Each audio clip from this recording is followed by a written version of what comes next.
Hello everyone, welcome again. This is quick informational video about incoming changes, buffs and nerfs and the new features in incoming patch 7.0, which was announced about 2 days ago by WoT BLITZ developers. And I decided for all those players who missed the stream, I would like to bring everything together to bring as much information as I can. To make it clear and somehow informational. So we're starting with buffs and nerfs. The most important nerf is probably for Sheridan. As you probably know, most of the people complain about ATGM rockets and they breaking tier 9 and 10 games, and people complain, so on. So Wargaming decided not to remove those vehicles from the game and just to rework somehow the rocket system. And we have first try of that with the nerf of Sheridan, where missile range now is reduced from 350 meters to 300 meters, and the missile speed is decreased. Also, the engine power is reduced from 650 horsepower to 480 horsepower for Sheridan, which is huge impact because as the rocket system is, of course, it should be reworked somehow. Like maybe it's a too big impact, losing so much range. But from the other side, as you could probably see, the Sheridan was shooting targets across the map, with the deadly accuracy. So maybe this is a good change. We'll see during a couple of first few days after the update, so we can see if it's a good change or not a good change. The other thing that I cannot understand is so much impact on engine power reduce. Seriously, this is about 30% reduction, and that's gonna be really painful for all those Sheridan riders. Another change is a buff for Batchat. Maybe not so significant like for Sheridan, but here we have the engine boosted by 25 plus horsepower, and the gun dispersion is reduced for during the movement and the turret rotation. So supposed to be slightly easier to handle during the movement. And the last change is a slightly really tiny nerf for STB1 for his view range, because like developer says, they've been the view range was slightly too high, and probably players use this more than like light tank than spotting light tank than medium. So that's the last change. Now we are moving to another part of new features, which is the hit marks.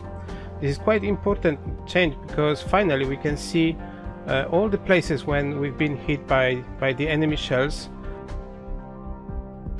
As you can see, every kind of shell makes a different mark. If you are penetrated, it's different. If you are not penetrated, it's different. And different kind of shell, like high explosives, APCR or anti-tank, leaves different marks on the tank. So finally, you can see if you've been hit by not penetrated or penetrated. You can see which area was hit and what was the outcome of this impact. This is quite important feature, and I've been waiting for that for a long time. Same like in World of Tanks, when you have a concern that you shouldn't been penetrated. For example, you've been hit somewhere that your armor is supposed to hold the enemy shell, and you've been penetrated, or maybe just to make sure when actually you've been hit by this enemy shell. So this is quite an interesting feature added. Another interesting graphic feature added to the game is a gun recoil. So far in the game, it was like, after the shot, especially after the big shot from the big guns like KV2 or E100, you could see the whole tank moving, but the gun was still. The gun didn't move, and it was missing that little immersion added to the feeling of those big guns. So now we can see, finally we can see that impact, the physical impact on the gun during the shooting. So the gun recoil looks quite important. The gun recoil looks quite nice. And there was a question about improved gun sounds in the game, and developer says they have it in plans, but not just yet. So they are busy with other features, and there is a plan for improved gun sounds, but in the distant future.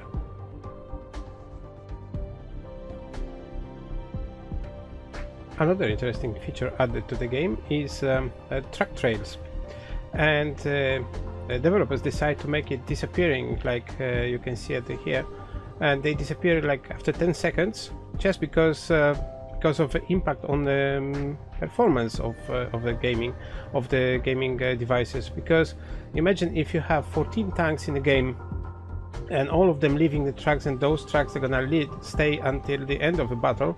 So at the end, the impact on the performance is going to be so high, going to be so much details to rework. So basically, most of the devices, especially the old ones, may not cope with so much of details. So from one side it looks pretty nice, and from the other side it works effectively, and then saving resources of the devices. Also, they introduced the water quality improvement, but for me, to be honest, I don't see any difference between the old water and the new water. Maybe I didn't give enough attention to the water in the past, but let's be honest here. Who's taking care about the water during the battle? Maybe when it's a quiet moment, when you camp somewhere or just spotting, waiting for enemies, you can look around for. But seriously, the water used to look quite good already. So seriously, once again, I don't see any difference here, and I hope if this way, if it doesn't make much impact of a performance, I don't mind. It's good that they do something, but in my opinion, they might use those resources somewhere else to bring some more important changes or features to the game. That's my opinion, but it's good that we have something new. And the last of those graphic features is dynamic shadows. As you can see now, shadow appears on the tank when the tank gets behind the obstacle, like a tree here, or behind the building, or somewhere in the shaded area. You can see that the shadow dynamically moves across the tank. Before, I mean, until now, we didn't have any active shadows like this, any shadows. So when the tank gets to the shaded area, it just looked like slightly the side opposite to the light source was slightly darker, and that's it. So now it looks much more realistic than before. So again, improving the wargaming, improving quite well. And all those features like the track trails and active shadows can be switched on or off in the options. So if your device cannot cope with that, maybe all those changes, those add-ons, they are too much for your device, you can switch it off and then just play without them.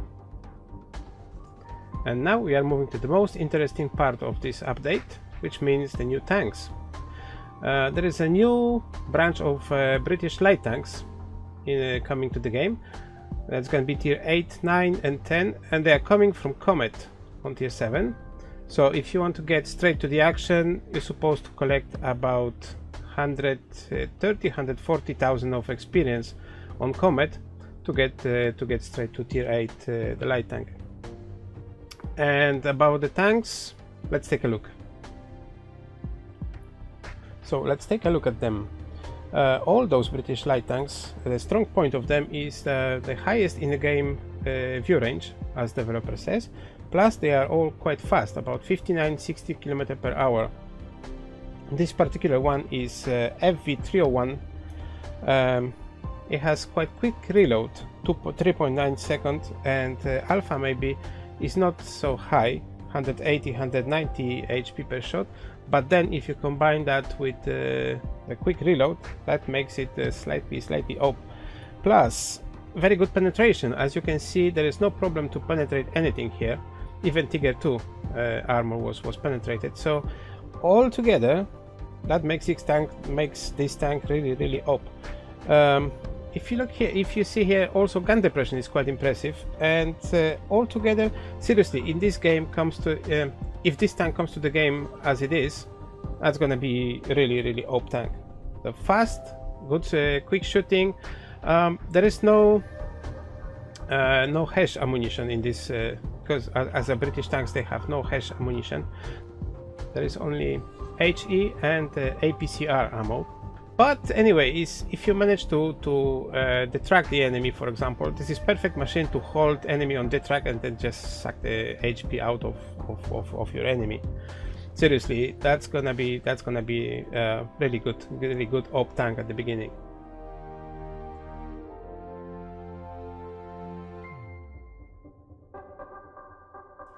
Next one is Vickers Cruiser on tier 9, and here situation is slightly different. Of course, is very fast and has the same high view range, but reload here is much slower. It's 7.3 seconds, and alpha damage is 340-350 HP per shot, which is quite high even for medium tanks on tier 9. And here you have such a strong gun on the light tank. Another op tank, I think. The strong point of that is also very quick focus time. So altogether makes like very good tank. Maybe is the playing technique gonna be slightly different than the previous one. This one is more likely like a peekaboo tank, and with this speed that makes it like a deadly machine also. Another strong point of this gun is using high explosives, because it has quite big 105mm penetration on high explosives. So imagine if you manage to get, of course you have fast, so if you manage to get on the back of any enemy vehicles, you can deal much higher damage, about 450 HP damage per shot by high explosives. So that makes this tank again quite OP and another monster on the battlefield. So it looks like all this line seems to be quite interesting to play. And the last one is Vickers Light 105 on tier 10. This tank is similar to the previous one, Vickers Cruiser.